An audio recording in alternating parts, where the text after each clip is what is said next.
कुछ दिन पहले सुप्रीम कोर्ट में एक ऐसा मामला आया जिसने पूरे देश को सोचने पर मजबूर कर दिया। मामला था खजुराहो के एक प्राचीन मंदिर का, जहां भगवान विष्णु की 7 फीट ऊंची मूर्ति टूटी हुई हालत में पड़ी है।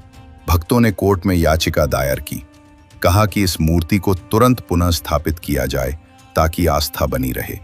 अब जरा सोचिए, भक्त उम्मीद लगाए बैठे थे।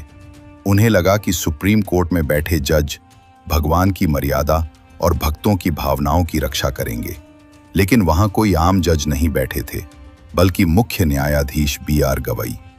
बी.आर. गवई ने जैसे ही इस मामले को सुना, उन्होंने याचिका को खारिज करते हुए कुछ ऐसा कहा जिसने करोड़ों लोगों के दिलो दिमाग को झकझोर दिया। उन्होंने साफ शब्दों में कहा, अगर आप भक्त हैं तो भगवान से खुद कहिए कि वो कुछ करें। जाइए, प्रार्थना कीजिए, ध्यान कीजिए और उनसे ही कहिए कि मूर्ति फिर से खड़ी हो जाए।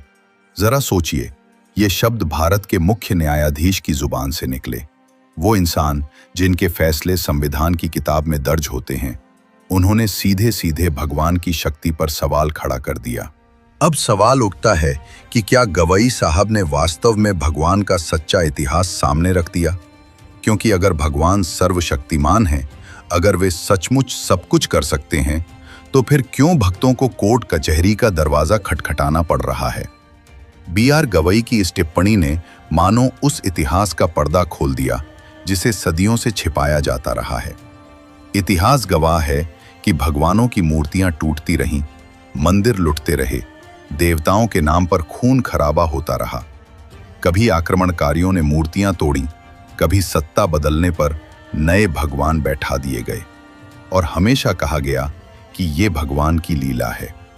भारतीय संविधान का अनुच्छेद 51A(H) ये अनुच्छेद स्पष्ट रूप से कहता है कि भारत के प्रत्येक नागरिक का ये कर्तव्य होगा कि वो वैज्ञानिक सोच विकसित करे, मानवतावाद को बढ़ावा दे, जिज्ञासा और सुधार की भावना का विकास करे।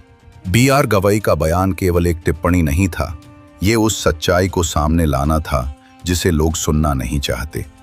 उन्होंने अदालत से कहा कि ये मामला पुरातत्व विभाग का है, कोर्ट आस्था के आधार पर कोई आदेश नहीं दे सकता। सोचिए, एक तरफ विभिन्न धर्मों के भक्त मानते हैं कि भगवान सब कुछ कर सकते हैं, दूसरी तरफ उन्हें बचाने के लिए भक्तों को सुप्रीम कोर्ट की शरण में जाना पड़ता है। क्या यही भगवान का सच्चा इतिहास नहीं है?